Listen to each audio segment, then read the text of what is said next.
Hello, अस्सलाम वालेकुम। उम्मीद है आप लोग सब खैरियत से होंगे। जैसा कि मैंने पिछले कुछ लेक्चर से ख़वातीन के मसाइल के ऊपर गुफ्तगू करना शुरू की है। टॉपिक तो मैंने लिकोरिया का शुरू किया था, लेकिन चूंकि इसके साथ रिलेटेड या इसके साथ मुंसलिक ख़वातीन का मंथली साइकिल या माहवारी का अय्याम को समझना ज़रूरी होता है, तो मैंने पिछले 2 लेक्चर में वो समझाने की कोशिश की है।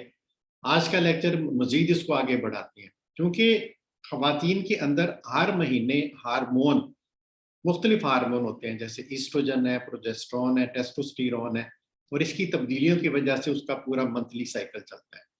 और उसको ख़वातीन को अपने इस साइकिल को समझने की बहुत ज़्यादा ज़रूरत है, क्योंकि वो अपने अगर जिस्म के अंदर होने वाली तब्दीली को समझेंगी तो उसको उनको समझ आ जाएगी कि मेरे अंदर जो तब्दीली आ रही है किस वजह से आ रही है और मैंने इसको कैसे ओवरकम करना है, अपना कैसे अपनी सेहत का ख्याल रखना है। और ये इसलिए भी ज़रूरी है ताकि ख़वातीन जब इस चीज़ को समझ जाती हैं तो ये ना सिर्फ उनकी ज़िंदगी सेहतमंद हो जाती है, बल्कि शादी के बाद उनकी अज़वाजी ज़िंदगी में बहुत खुशगवार इफ़ेक्ट आता है, ताकि वो अपने आप को समझ सकें किस वक़्त उन्हें कैसे बिहेव करना है। सो इस साइकिल को मैं अगली वीडियो में ज़रा तफ़सील से समझाऊँगा। बुनियादी तौर पे जब साइकिल स्टार्ट होता है तो पहले दूसरे दिन जब ब्लीडिंग स्टार्ट होती है तो उस वक़्त अंदरूनी तौर पे एक हार्मोन होता है, ईस्ट्रोजन, वो कम होना शुरू हो जाता है। इसकी वजह से वो ब्लीडिंग होती है और इस दौरान उसको नाक के नीचे दर्द भी हो सकती है। फिर तीसरे से 5वें दिन ब्लीडिंग ज़्यादा हो जाती है, फिर 5वें दिन कम होना शुरू हो जाती है और उसके बाद फिर हार्मोन जो ईस्ट्रोजन है वो बढ़ना शुरू हो जाता है। इस 5वें दिन से आगे फिर जब छठा और 9वां दिन स्टार्ट होता है, ईस्ट्रोजन मज़ीद बढ़ता है तो ख़वातीन अपने आप को बेहतर महसूस करती हैं, तवानाई ज़्यादा महसूस करती हैं, एनर्जेटिक हो जाती हैं, उनमें खुशगवार तब्दीली आती है, चेहरा उनका ग्लो करने लगता है, स्किन उनकी बड़ी खूबसूरत हो जाती है, निस्वानियत बढ़ जाती है, उनका मूड अच्छा हो जाता है और वो जिसको आप सादा ज़बान में ये कह सकते हैं कि वो ज़्यादा सेक्सी लगती हैं। अब ये वो पीरियड होता है कि जिस दौरान ख़वातीन अपने आप को सोशलाइज़ करती हैं, अपने आप को अ, फ़ील करती हैं, उनका मूड एलिवेटेड होता है ताकि वो सोशलाइज़ करें, बाहर जाएँ। 10वें से 13वें दिन ये ईस्ट्रोजन हार्मोन बहुत पीक पे होता है।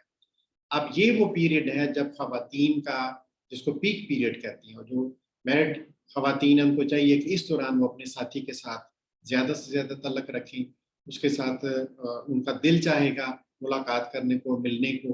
तो ये वो पीरियड होता है जिसको यूटिलाइज़ करना चाहिए। हम बीइंग डॉक्टर्स हम शादीशुदा लोगों को ये समझाते हैं कि ये पीरियड वो है कि जिस दौरान अंडा आने वाला होता है, औरत खुशगवार मूड में होती है, उसका सेक्स की तरफ ध्यान होता है, तो वो इन्वॉल्व होती है ताकि बेहतर हमल की तरफ हम जा सकें।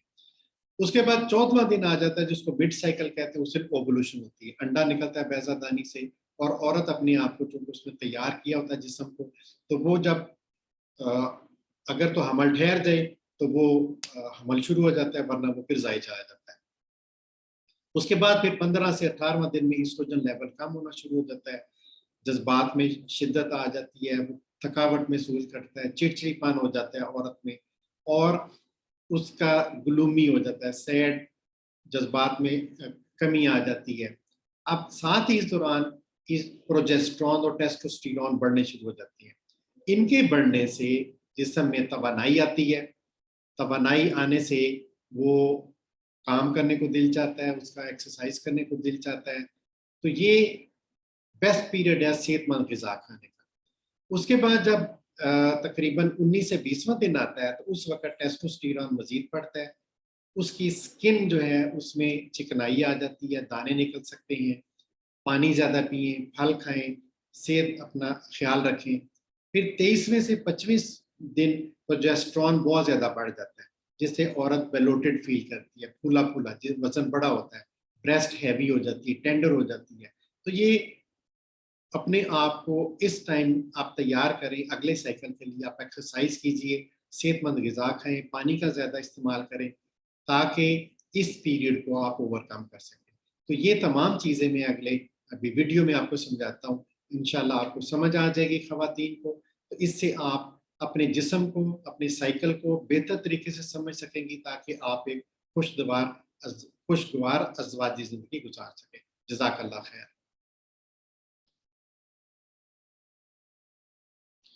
खवातीन का पहला और दूसरा दिन जब साइकिल स्टार्ट होता है तो लो एस्ट्रोजन होता है, फटीग होती है, नाक के नीचे दर्द हो सकती है। ये गुड टाइम होता है एक्सरसाइज करने का।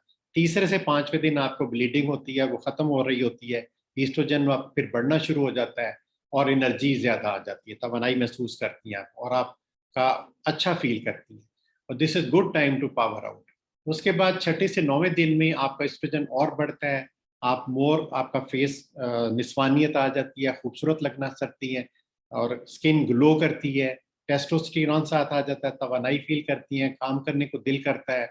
और ये बेस्ट टाइम होता है इनिशिएटिव लेने का।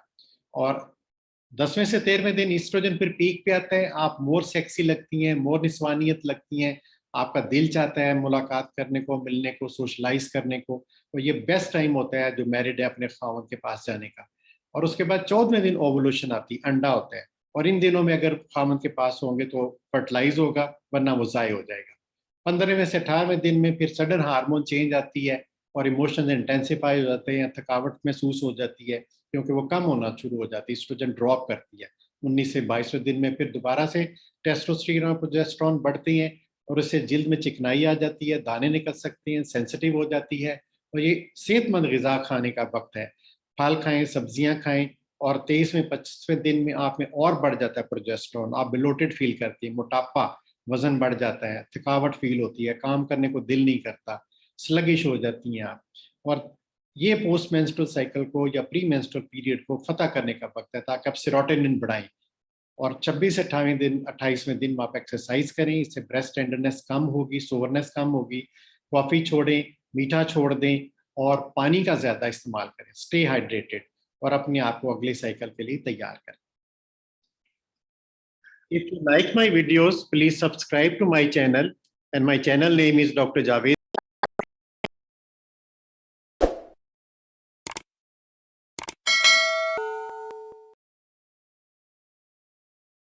Thank you very much.